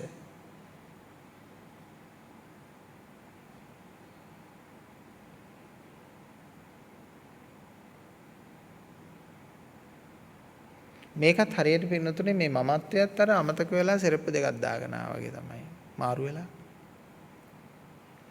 එක වගේ සෙරප්පු දෙකක් හරි එහෙම නැත්නම් කලබලයට හරි දාගෙන තියෙන දෙයක් ගියාට පස්සේ ඉතින් ඔක දැනුනේත් නැහැ බැලුවාමත් එක වගේ කවුරු හරි කෙනෙක් ඇවිල්ලා කියනවා මේ ඔයා දාගෙන ඉන්නේ මගේ සෙරප්පු දෙක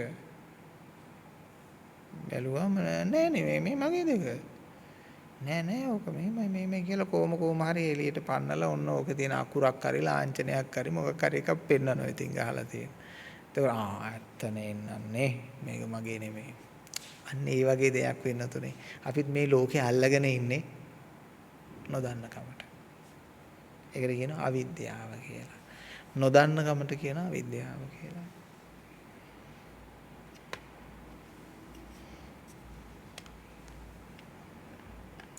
හොඳට ධර්මය මෙනෙහි කරන්න.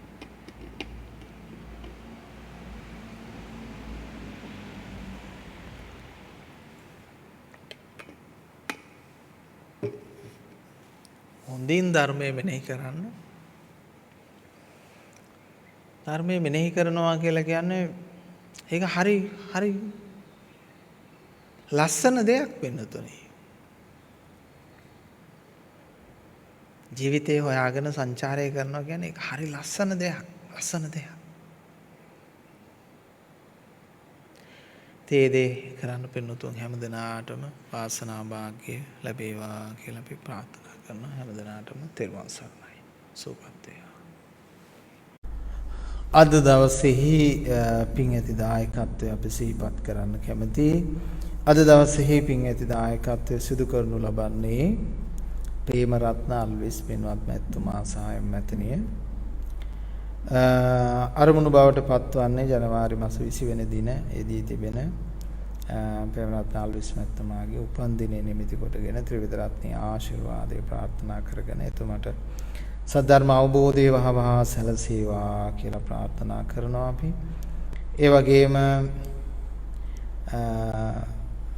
පුතුණන්ගේ අධ්‍යාපන කටයුතු සාර්ථක කරගන්නටත් උන්වන්ගේ ආශිර්වාදය ලැබේවා කියලා ප්‍රාර්ථනා කරනවා.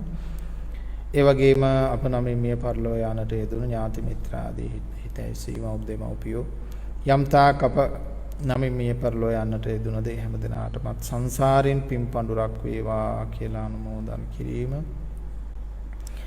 ඒ වගේම ස්වාමින් වහන්සේටත් ධර්ම ශ්‍රවණය කරන හැම දිනාටමත් දායකත්වයේ දක්වන හැම දිනාටමත් නිදුක් නිරෝගී සුවපත් භාවයේ සැලසේවා කියන උතුම් ප්‍රාර්ථනාව ඇතුව අද දවසේහි ඒ ප්‍රේමරත්න අල්විස් මැතිතුමා උපන් දිනය නිමිති කරගෙන දායකත්වයේ දක්වමින් දායකත්වයේ යෙදුණා.